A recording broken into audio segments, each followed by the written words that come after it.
Buenas tardes, compañeros, compañeras democráticos. Bienvenidos una vez más a esta mesa. Es un gusto volver a retomarla y obviamente que seamos más en esta mesa de análisis. Y la verdad es que el tema que venimos a traer sobre la mesa el día de hoy es sobre la historia del capitalismo aquí en México. Creo que vamos a retomarlo desde una perspectiva sindical y obviamente desde la perspectiva de estos empresarios. Así que vamos a empezar. Nuevamente aquí está Sena acompañándonos con nosotros, nuestro compañero Dante y un servidor. Así que, pues, Sena, adelante. Sí, muchas gracias, Jonathan. Muchas gracias, camarada Dante.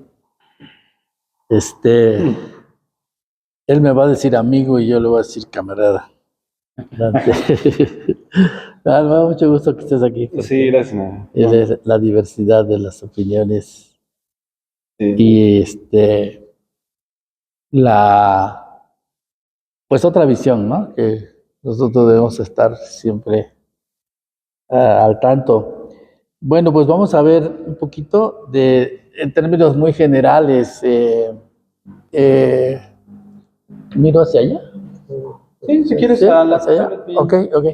Sí, vamos a hablar un poquito muy grosso modo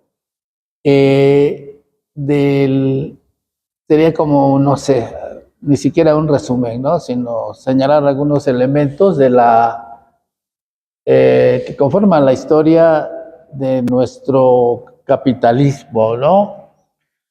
Y vamos a hablar un poquito de sus orígenes, de su desarrollo y los modelos de acumulación, un poquito también cómo llegamos hasta donde estamos, qué es lo que se pretende en lo económico,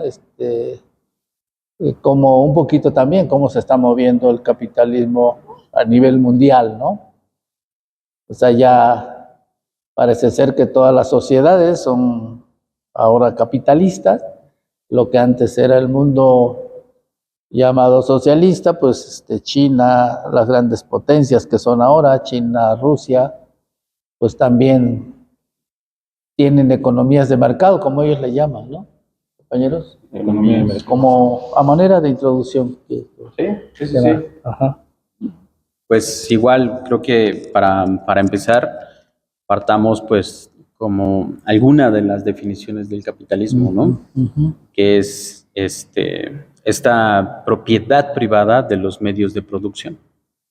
Entonces creo que partiendo de ahí, pues sí podemos ver o entender un poquito acerca, y eso nada más, como bien dijiste, a grandes rasgos, lo que Karl Marx decía, ¿no? El deshacerse como de este sistema, de donde solamente uno o unos cuantos tengan la propiedad o el manejo de los medios de producción, que es lo que desencadena o lo que ha desencadenado como se ha visto este capitalismo, ¿no? No solo en México, sino en todo el mundo, donde efectivamente los dueños de los medios de producción pues son los que se enriquecen, pero súper rápido. Sin embargo, pues también vemos otro tipo de sistema, a pesar de capitalista, pero donde hay una redistribución mejor de la riqueza que generan estos medios de producción. ¿Y Dante? Me quedé pensando un tanto en la cuestión del libre mercado, cuando hablamos de los particulares que tienen gozan, son unos pocos los que tienen el poder económico. En el caso del libre mercado, como en China, me pienso como Rusia, ¿a dónde pasa ese poder económico? Ciertamente lo percibo como el Estado, ¿no? El regulador, el empoderamiento del Estado.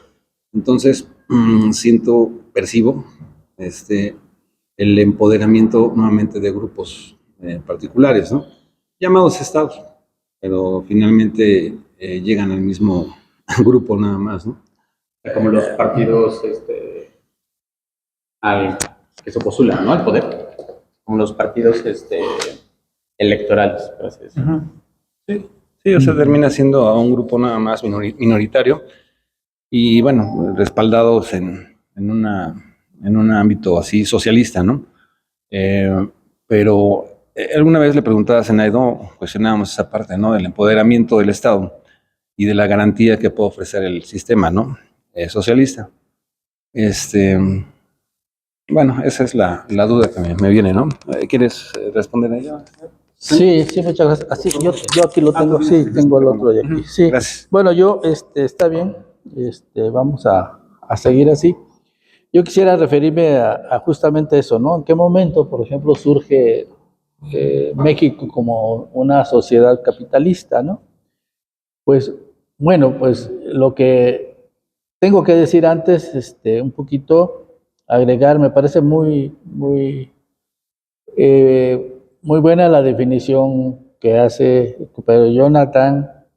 Sí, el capitalismo es una sociedad donde, efectivamente, ¿no?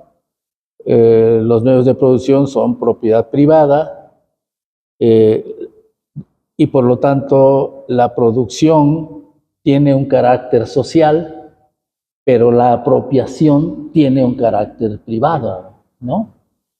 Ese es el capitalismo, o sea, por un lado tenemos los propietarios justamente del capital, ya sabemos el capital cómo se clasifica, capital bancario, ahorita hay auge del capital financiarizado, ¿no? Que es el capital financiero, capital bancario, capital comercial, en fin, ¿no? La renta del suelo.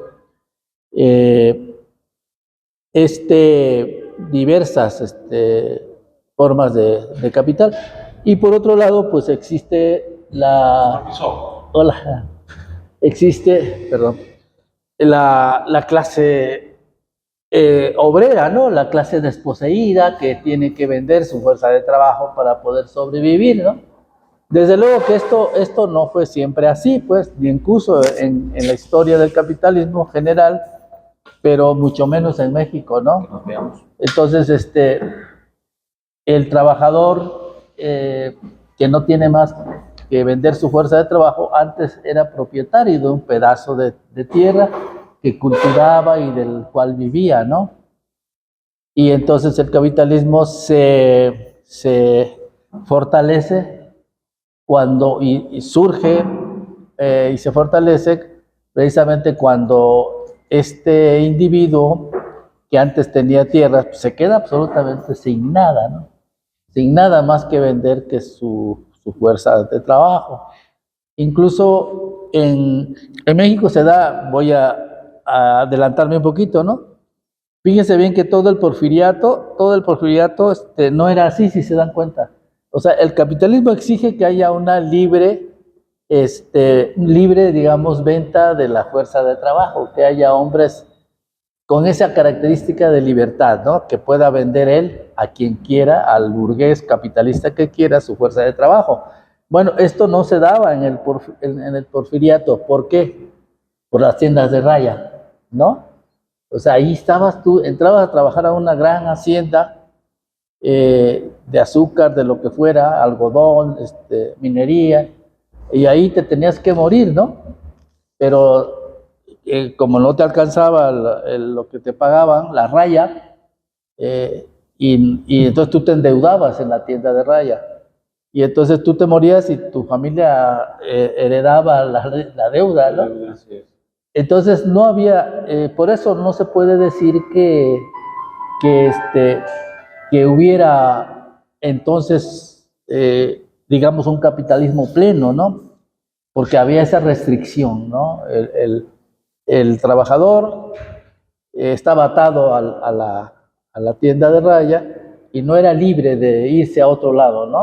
O sea, me voy a ir a la otra hacienda a trabajar, no. El caso de los esclavos de Yucatán, por ejemplo, ¿no? Eso era muy castigado, ¿no? No podías hacer eso, o sea, te obligaban a estar en las grandes plantaciones de Nequén, ¿no? En el caso de Carrillo Puerto le tocó vivir esto, ¿no? Y él fue defensor de los mayas, hablaba maya, etcétera. Bueno, entonces, la revolución acaba con eso, ¿no? La revolución del 17 acaba con eso, y entonces ya aparece el individuo totalmente desposeído, ¿no? Ya no hay tienda de raya que le fíe, sus mercancías de la semana, el azúcar, el pan, el maíz, ya no hay. Entonces está solo en el mundo, que no tiene más que 2 brazos para trabajar. Y entonces esto se da, este proceso inicia desde el principio del siglo pasado, ¿no? Este proceso de desposesión, o que le llaman, también de despojo le llaman, porque pues es despojado de su tierra, de otros medios que antes tenía y que le ayudaban a vivir, incluso sobrevivir. Bueno, pero entonces yo dije al principio que me quería referir al origen del capitalismo. Bueno, acuérdense bien que empezamos a ser una nación independiente, o si ustedes quieren, varias naciones, ¿no? Por cierto, acabamos de celebrar esta semana pasada los 700 años, ¿no?, de la fundación de México Tenochtitlan. México Tenochtitlan tenía un régimen económico que se llama, que es parecido a lo que también Marx decía, es un régimen económico, un sistema social con modo de producción asiático. Pero el de nosotros era parecido, pero más precisamente era un modo de producción tributario, ¿no? Sí habría estamentos, no sé si se pueden llamar clases, yo creo que no era así, sino estamentos, capas de la sociedad, otro nombre. Y entonces, pues sí había jerarquías, obvio, ¿no? O sea, jerarquías, no vivía igual Moctezuma que Calzónzin, que etcétera, ¿no? Que los indígenas que cultivaban las chinampas, o los que iban a cazar jaguares para vender la piel, los que iban a cazar hasta el Centroamérica el quetzal para vender las plumas, ¿no? Así. Entonces, ese era un régimen de diferentes sectores de las clases, unos que mandan, unos y otros que trabajan, ¿no? Así lo define Armando Bartra, por cierto, como un régimen, entre otros, ¿no? Él está de acuerdo en eso, de modo de producción tributario, se rendía tributo. En la tierra, una parte tú trabajabas y otra parte se lo dabas al poderoso, ¿no? Al que fuera, la dinastía que gobernara, ¿no? Desde Cuitláhuac, Moctezuma, Ahuizot, Tizoc también, así de ahí viene Tizoc, fue el que fundó la dinastía fue Tizoc. Luego Cuauhtémoc también fue gran gobernante, ¿no?, de Tenochtitlan. Y bueno, pues ellos tenían otro nivel de vida, recibían el tributo, y cuando no tenían con qué pagar la cosecha, lo que hacían era ir a servir a la casa del soberano, ¿no? Entonces iban a dar servicio y lo pagaban ya, entonces regresaban a su chinampa, ¿no? Así era. Y la guerra, bueno, es otra cosa que ahorita no vamos a tocar. Pero bueno, entonces ahí viene la conquista, dividen a las naciones originarias de este lugar. Lo que se dio, ¿qué dije? Conquista, no, perdón. Conquista es el nombre que se ha usado hasta ahora por parte de los estudiosos, los investigadores. En realidad se trató de una invasión, ¿no? Conquistas es muy suavecito para decirlo. Fue una invasión porque hubieron muchos muertos es un eufemismo. de ambas partes, exacto, ¿no? Es un eufemismo decir que conquista, pues, fueron puros madrazos, ¿no? No es que estuviera deshabitada. Sí, es una cosa muy bonita que hay, esa parte que hay que estudiar. Bueno, después ya viene la colonia, en ese periodo todavía no había ni siquiera capitalismo en Europa, en España, entonces había mercantilismo, ¿no? Mercantilismo es lo que da origen al capitalismo, ¿no? El mercantilismo, en la época mercantilista, bueno, puede ser más atrás también, en que se da el fenómeno que se llama acumulación originaria del capital. Precisamente ese dinero que viene de otras formaciones sociales, de otras sociedades que anteceden al capitalismo, es lo que da origen, ¿no? O sea, en el mercantilismo se privilegia, el oro, por ejemplo. ¿Sobre qué se van cuando termina la conquista? Sobre los minerales, no solamente las tierras, sino las minas, la plata, el oro, ¿no? Se van a Zacatecas, se van a ver dónde está el oro, ¿no? Y todo eso, y acuérdense bien que se va para allá, ¿no? Para España. Entonces es el periodo mercantilista. Todavía empiezan, los primeros obrajes empiezan con Benito Juárez, y ya hay plenamente manufacturas en el periodo porfiriato, ¿no? Porfirio Díaz manda a construir el tren, ¿sí? El tren, no sé, 20,000 kilómetros, me parece, de trenes, que por cierto, de un plumazo lo borró Zedillo, ¿no? Y luego se fue a trabajar ahí con los mismos a los que les vendió los ferrocarriles.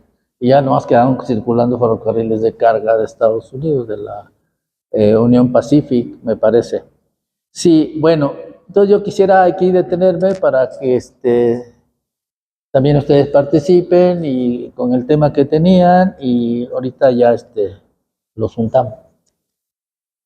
Pues sí, bueno, vaya que es como regresar muy, muy al origen de lo que es el capitalismo.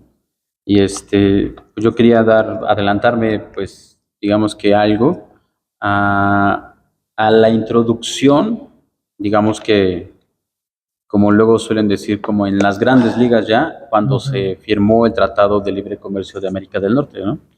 Cuando ya México entra de lleno con Estados Unidos y Canadá a esta libre competencia que le hace llamar de este sistema capitalista. Yo, por ejemplo, yo creo que una vez tuvimos igual una plática, un debate similar sobre, digamos que en lo que pecó México al formar parte de este sistema capitalista, porque en realidad, pues, como hemos visto en otros países, obviamente desarrollados, pues el sistema de cierta manera funciona, ¿no? Pero creo que en México el problema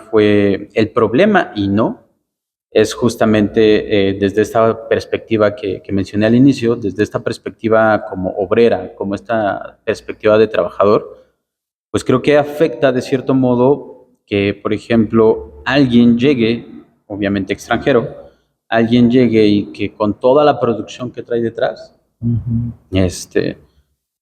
no que te arrebate, pero sí que minorice el trabajo que uno hace, pues a costa de, bien dijiste, ¿no? De sus dos manos y de sus dos brazos. Y, sin embargo, pues este sistema lo hace legal, ¿no?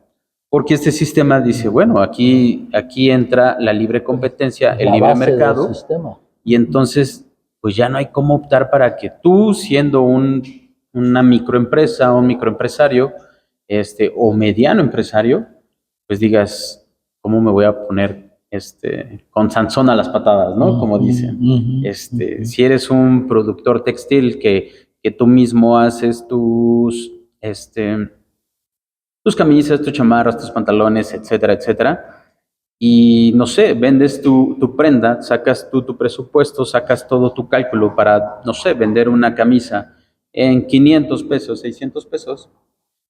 Cuando viene otra empresa, no sé, de España, como estas de Shein y todo este rollo, y esa misma camisa o una camisa similar te sale en 150, ¿no? ¿Y qué es lo que hace? Pues obviamente el consumidor busca el producto más barato porque su poder adquisitivo no le alcanza para algo hecho aquí. ¿Sabes dónde también lo veo? Cuando llega septiembre, y no sé si han visto igual en las noticias que empieza la venta de las banderas de México, que las compres originarias de aquí, del país. Y no de China. Y no de China.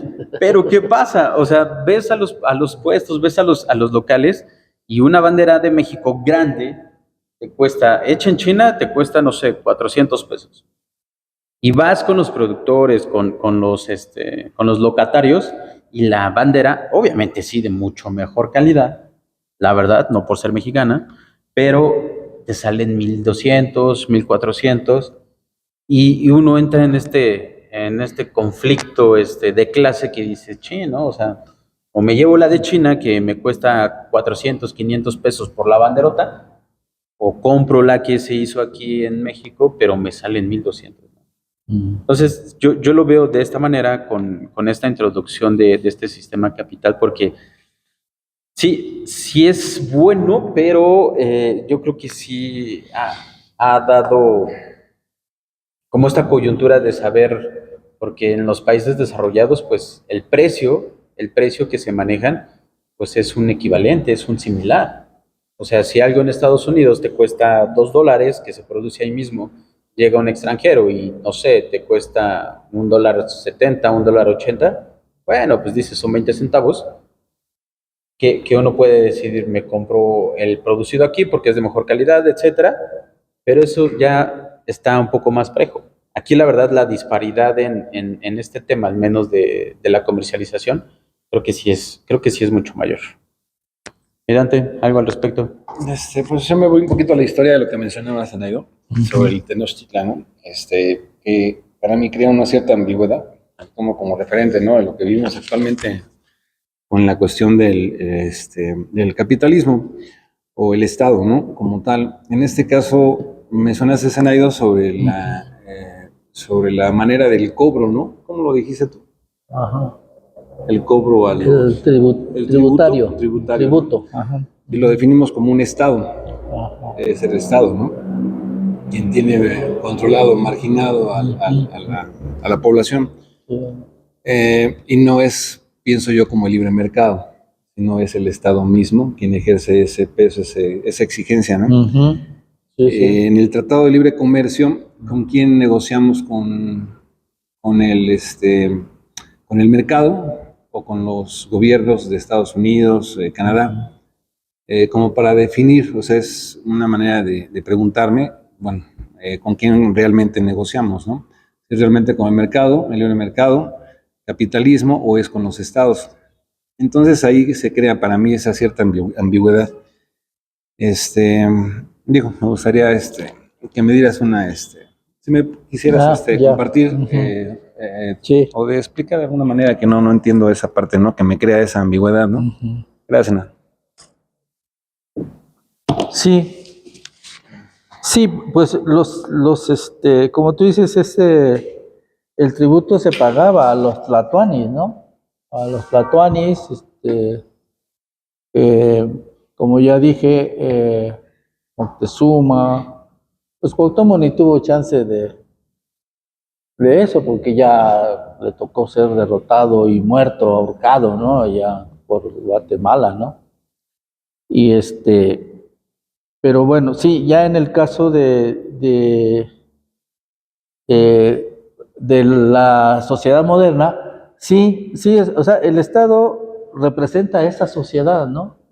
Es defensor de ese sistema social, ¿no? O sea, entonces lo representa ante otras naciones, ya sean naciones de su mismo nivel de desarrollo o naciones altamente desarrolladas, como es el caso, ¿no? A que se enfrenta México con el TEMEC.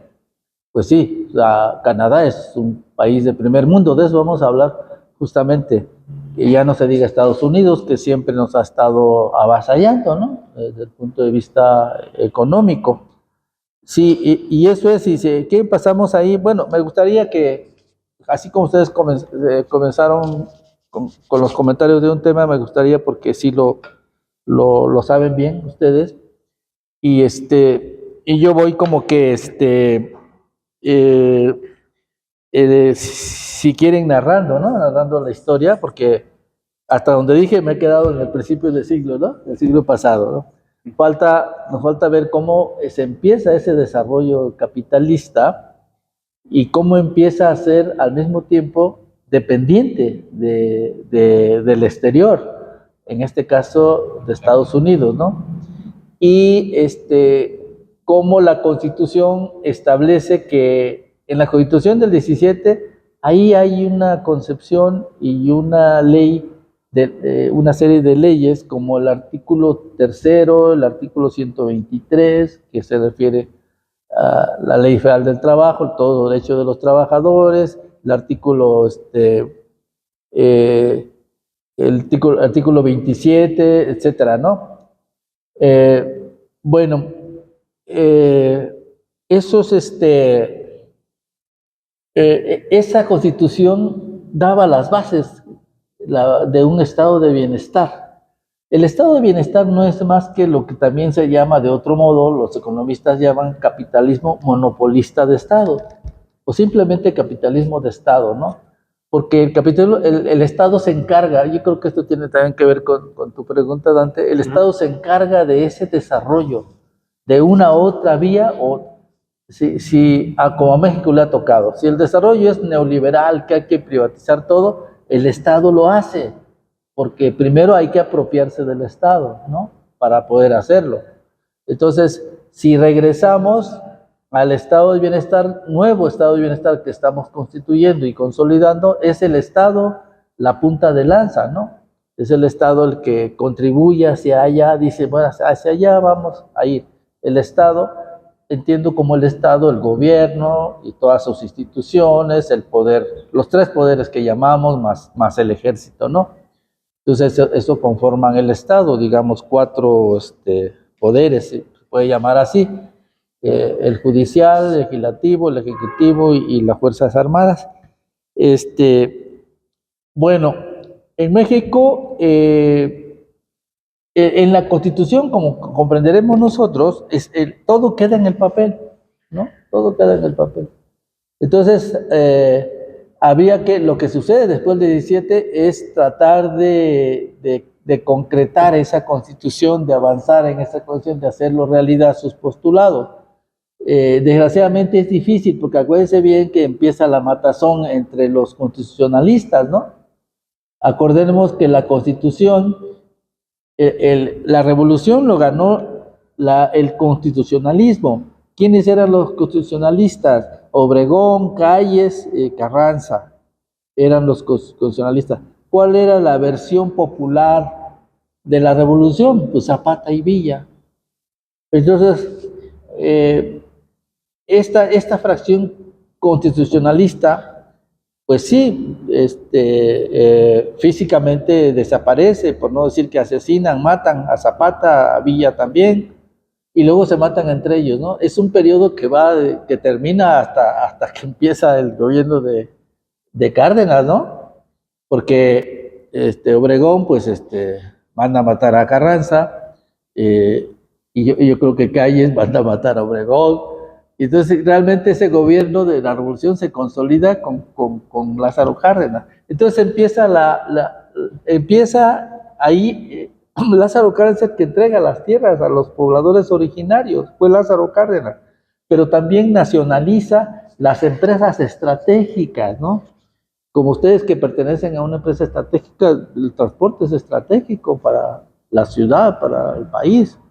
Entonces, él nacionaliza todos, el petróleo, la electricidad, los ferrocarriles, ¿no? Los ferrocarriles son electricidad también. Entonces, todo lo que va a catapultar al capitalismo mexicano hacia un mayor desarrollo, ¿no? Y ahí ya está interviniendo el Estado, ¿no? Porque estaba yo leyendo a Silva Herzog. Silva Herzog dice que la industrialización empieza un año antes de que termine Lázaro Cárdenas, fíjese bien, ¿no? La industrialización. Pero entonces nosotros ya traemos ese sello en la historia de un capitalismo de Estado, un capitalismo monopolista de Estado. O sea, imagínense, ¿no? Tener ferrocarril, tener todo, es tener los monopolios, como ya dije, de la industria estratégica, entre las que menciono. Entonces, empieza a desarrollarse un capitalismo de Estado, pero bueno, esto lo dejo hasta ahí. No, nada más, discúlpame por la interrupción. No, está bien. Zenaido, eso dices que fue un año antes posterior a Cárdenas. Sí, fue en el 39, dice, En el 39. dice Silva Herzog. ¿Sí te acuerdas que te comentaba hace un momento antes de iniciar, Ajá. sobre el 40 más o menos, ¿no? Sí, tiene cierta coincidencia con ese tema, donde empieza esa industrialización y surge un desarrollo en el empresario mexicano. Sí, ahí es donde coincide lo que te se da una mezcla de todo, ¿no? De empresarios. El Estado impulsa el desarrollo económico, obviamente a través de empresarios, ¿no? Privados. Pero es el Estado el propietario de los grandes medios de producción, medios de los grandes empresas, de las grandes industrias, ¿no? Y donde se echa a perder todo es cuando se pervierte, porque México, su capitalismo de México nace subordinado al imperio, a lo que se llamó en ese tiempo imperialismo, pues que sigue siendo imperialismo, porque el imperialismo de Estados Unidos surge con el siglo también, con el siglo XX. En el mundo empieza como en el siglo XIX, como 1890, surge el imperialismo. El imperialismo es el sometimiento, el desarrollo desigual, el desarrollo de unos países llegan a un gran desarrollo científico, tecnológico, industrial, empresarial, financiero, etcétera, ¿no? Entonces esos capitalismos, esos países dominan. Nosotros aparecemos dominados por ese capital de Estados Unidos. El hecho mismo de la expropiación petrolera, ya sabemos cómo se las gasta el imperialismo para apropiarse de esos bienes, ¿no?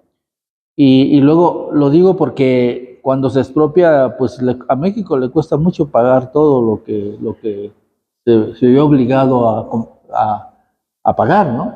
De los costos de las instalaciones de Pemex y todo eso. Y bueno, pues sí, digo, se aplica todo ese tiempo, es la aplicación de la política de sustitución de importaciones, que ahora estamos retomando, sustitución de importaciones, y también la política de transferencia de tecnología. Pero nuestro estado de bienestar se desvirtuó, y resultó que el estado de bienestar, como ya estábamos penetrados por las grandes corporaciones imperiales, resulta que el capitalismo monopolista de Estado, que sí nos daba bienestar, sí nos daba prestaciones sociales importantes, tenía a cargo la salud, la educación, muchas cosas, ¿no? El transporte, en fin. El Estado nos daba y nos daba a todos, la población, la sociedad. Pero ese capitalismo de Estado no creció, no se desarrolló y no se industrializó porque favorecía a las empresas, también favorecía a las empresas extranjeras. Sí. Y eso fue lo que, voy a decir así, eso fue la perdición del capitalismo mexicano. Y quedamos, fíjese bien las comparaciones que teníamos que hacer. En los 40, ¿no? En los 40, nosotros hicimos una revolución, y siempre lo digo así, en el 17, ¿no? O sea, los vietnamitas hicieron su independencia y revolución en el 73, hace poco, ¿no? Relativamente. Los chinos, los soviéticos fueron después de nosotros. ¿Y quiénes son ellos ahora económicamente? ¿Y quiénes somos nosotros? Yo no digo desde esa comparación, digo,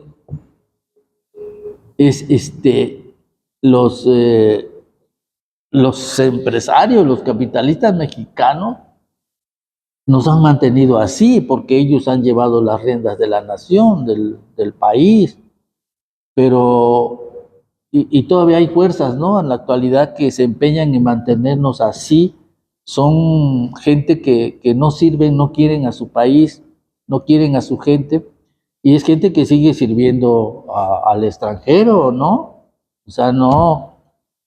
Ahorita la derecha, el aliento que tiene es todos el apoyo que les da la declaración, la postura de Trump, ¿no? Les voy a poner gravámenes, no me están combatiendo como si fuéramos sus subordinados, no me están combatiendo en narcotráficos.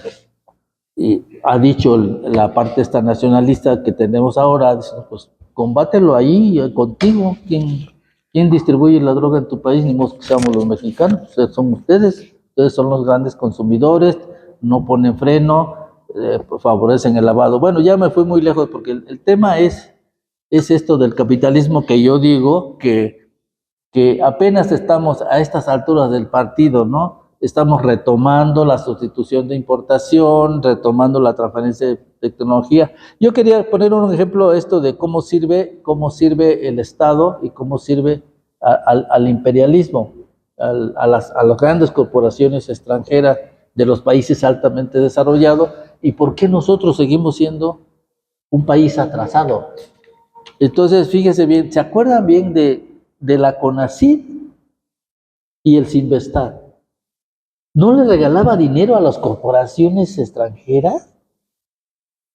Sí, Se los regalaba, nuestro dinero se los regalaba, cuando ellos tenían que crear patentes, tecnología, ciencia, para que nos industrializáramos. ¿No?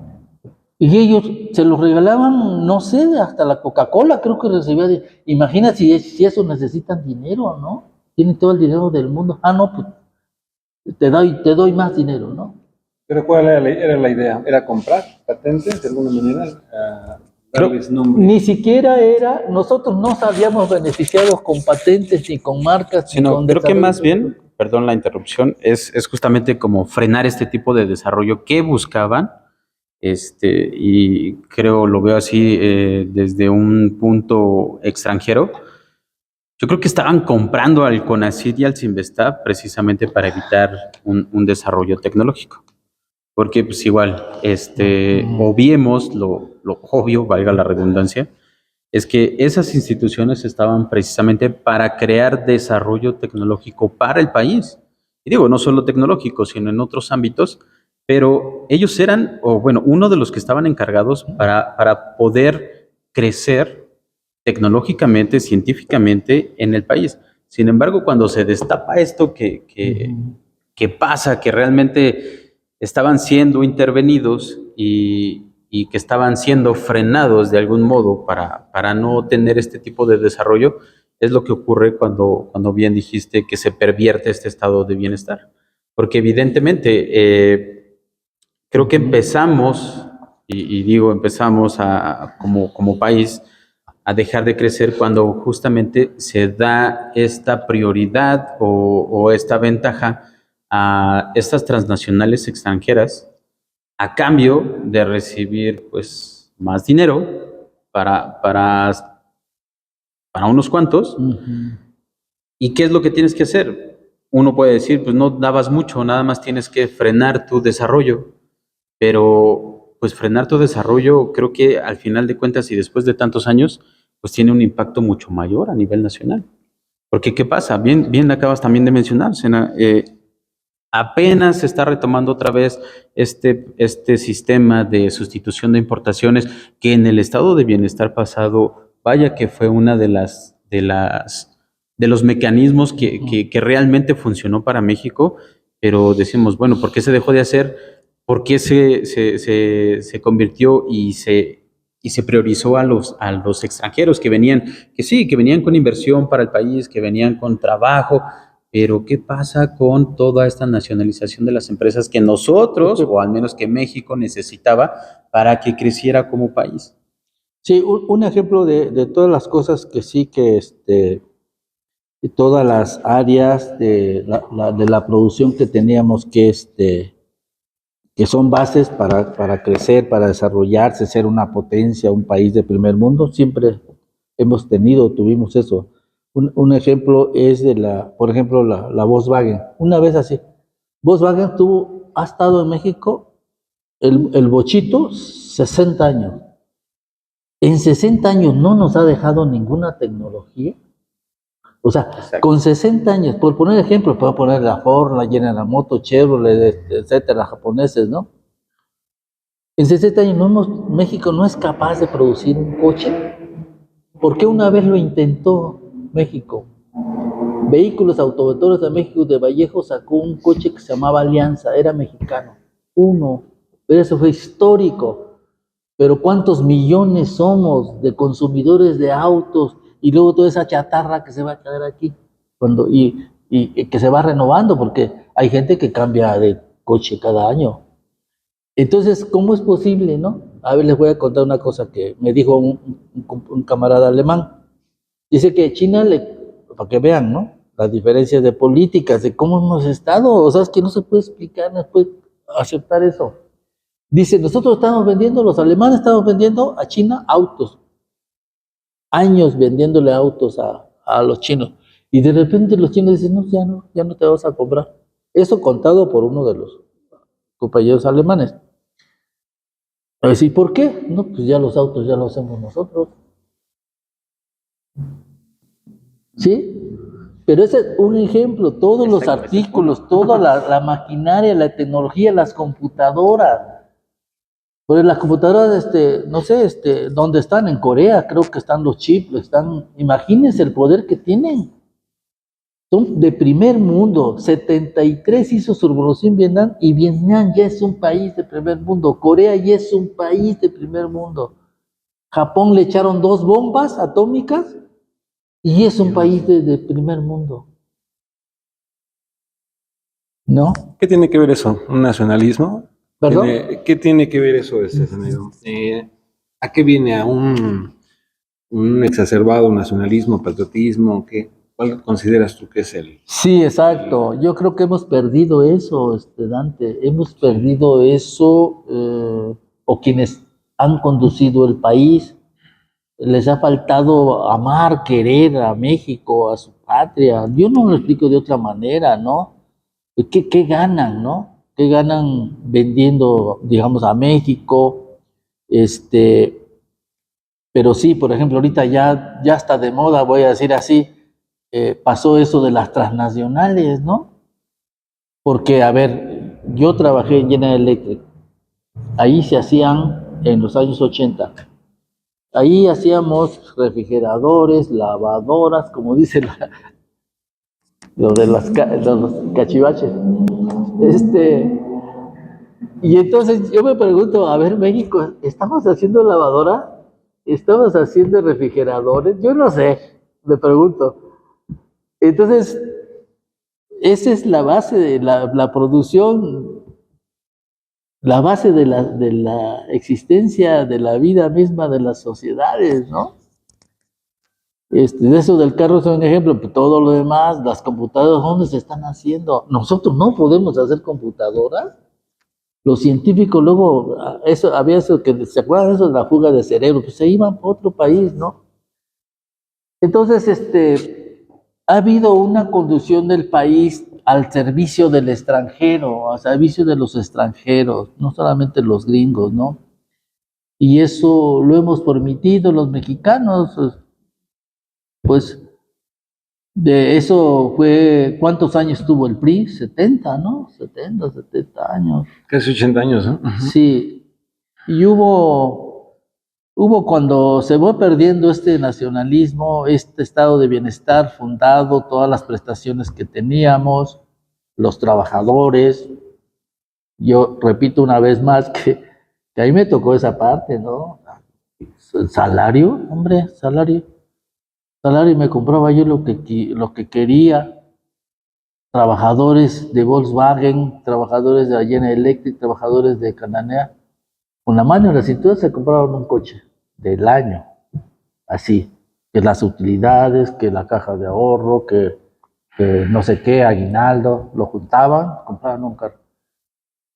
¿Qué compro ahora con el salario mínimo? No, se ha perdido mucho. 1 kilo de manzanas, 2 kilos de aguacate.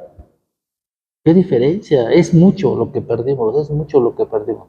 Y entonces, perdón, les dejo la palabra a ustedes. Porque, no, está bien. No, la pregunta era, ¿hasta qué punto podríamos decir que el pensamiento socialista pudiera ser una especie de salvación, ¿no? Bueno, no es pensamiento, ¿no? En la filosofía. pudieran representar una especie de solución de los pueblos del mundo, cuando no, en cierta forma, más bien pareciese ser que todo lo que ocurre es cambiar de manos los poderes, ¿no? En este caso, la filosofía izquierdista o socialista, sabemos que es el empoderamiento del Estado y de que cambie y de que podamos producir el país en sus propios, como lo pusiste el ejemplo de los carros, ¿no? Ujú. Entonces, ese cambio de manos, pues, ¿qué tanto? Voy a juntarlo con una plática que tuvimos días pasados, ¿no? ¿En qué se ha traducido en cierta calidad de vida o no lo ha habido, ¿no? No voy a ir a China en el libre mercado, un socialista con libre mercado, ¿cómo le llaman ahora? Ellos se llaman socialismo de mercado. De mercado, exactamente. En la misma Rusia, Sí. se traduce en una calidad de vida ese cambio de poderes, calidad de vida del ciudadano, ¿no? Nosotros hemos padecido muchísimas décadas precisamente una mala, un estado al servicio, como en este caso estamos mencionando el libre mercado, y sin embargo el mismo Estado ha hecho lo que ha hecho porque es el Estado, ¿no? Ujú. Entonces es como a veces decir es que son partidos, son colores, ¿no? Son colores los malos, los que han representado el libre mercado y han impuesto sus empresas en México al servicio de Estados Unidos, del imperialismo, etcétera. Finalmente es el Estado, y en este caso, con una corriente socialista, al final de cuentas es el Estado. Es el Estado, aun con ideas de otra característica o de otra influencia como socialistas, ¿no?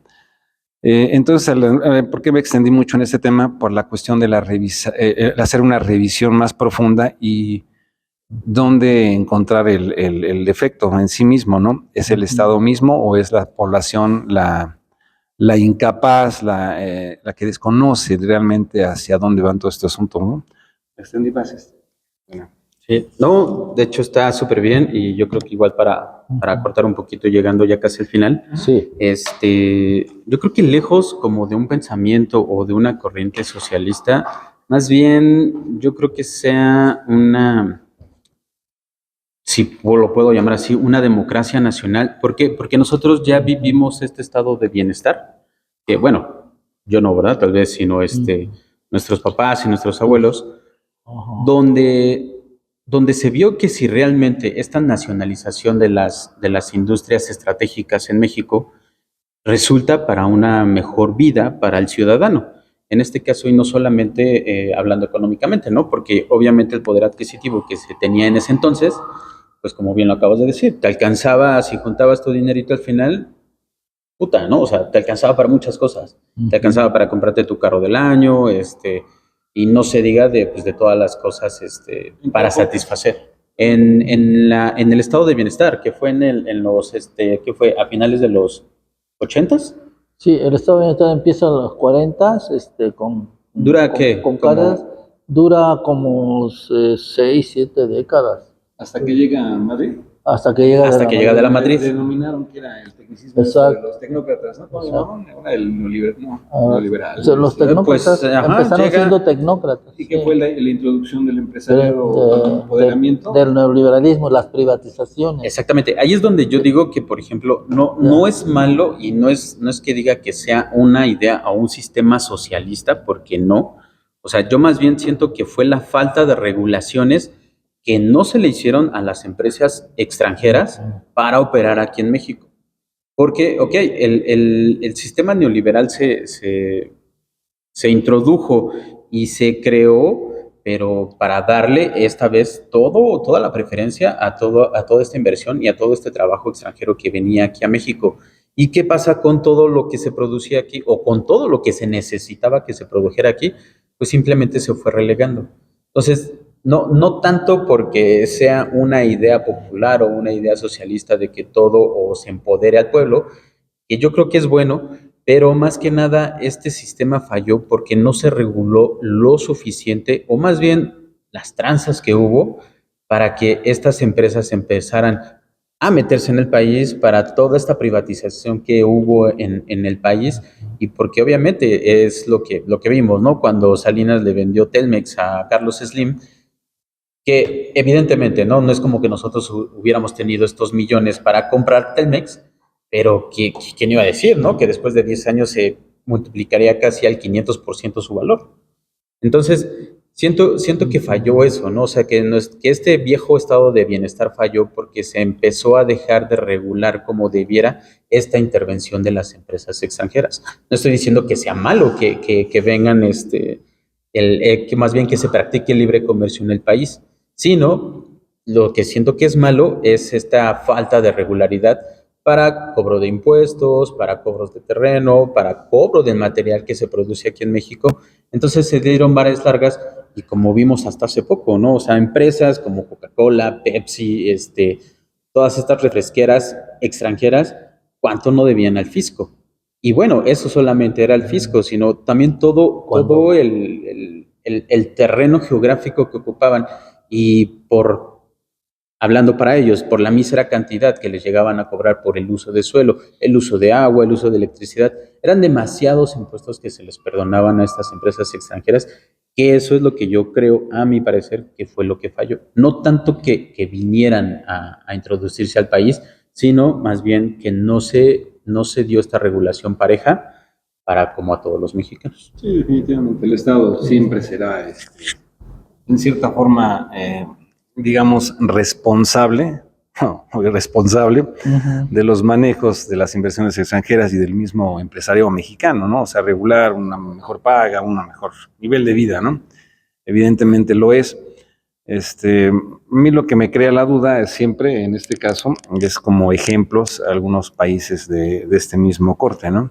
O al que estamos actualmente en México, porque es una cuestión de revisar más profundamente y no idealismo, ¿no? Es decir, no, es que si pudiéramos alcanzar a que el Estado pudiera estar encima de todo ello, regular, pues sí suena muy bien, ¿no? De hecho, lo platiqué con Zenaido días pasados, precisamente, el ideal es muy bueno, es buenísimo. El problema es que hay demasiados vicios y demasiados intereses todavía, ¿no? Muchísimos, y que no necesariamente en otro pensamiento, otra filosofía, cambian las cosas, ¿no? Y lo voy a poner así ya para cerrar yo, las relaciones de la izquierda con los grandes capitales como BlackRock, ¿no? Cuando uno se pregunta qué pasa en ese tipo de relaciones, ¿no? ¿Dónde está, hasta qué punto hay injerencia de ese tipo de la tercera economía mundial en México? Y si esto realmente va a beneficiar a que el Estado pueda tener ese desarrollo, ese control, ese manejo, ¿no? Social y un crecimiento efectivo, real. Entonces yo cierro con esto. ¿Quieres compartir algo más en algo? ¿Quieres compartir algo, Carlos? Sí. Sí, sí, muchas gracias, compañero. Muchas gracias que nos acompañaron esta vez. ¿Cómo te llamas? Carlos Ruiz, servidor. Carlos. Carlos. ¿Cuál es tu nombre, compañero? Zenaido. Zenaido Velázquez, para servirte, servidor. Sí, compañeros, pues muchas gracias. Qué bonito ahora que tenemos dos invitados que nos dejan solos. Siempre somos tú y yo. No sean egoístas, por favor, compartan. Sí, yo voy a participar, estoy de oyente, estoy aprendiendo. Sí, de eso se trata, todos sabemos de todo. Nadie ignora nada y nadie sabe todo. Ese es nuestro dicho, ¿sí? Nos da mucho gusto a mí, en lo personal me da mucho gusto que haya estado aquí, Dante. Gracias. Y aquí podemos discrepar, discutir entre compañeros, no pasa nada. Y nos enriquecemos, ¿sí? Todos aprendemos. Yo aprendo de ustedes, de su cultura que les da su trabajo. Y muchas gracias. Sí. Pues, compañeros, muchísimas gracias por acompañarnos, aquellos que nos siguen o que nos escuchan. Pues así como pasó con buen Carlos y con buen Dante, pues esperemos que nos puedan acompañar en las próximas mesas. Y obviamente también cualquier tema que se nos ocurra o que se les ocurra, pues que nos los puedan escribir, que nos los puedan mandar y obviamente pues también para debatirlo aquí. Así que muchas gracias y nos vemos en la próxima. Gracias. Hasta luego.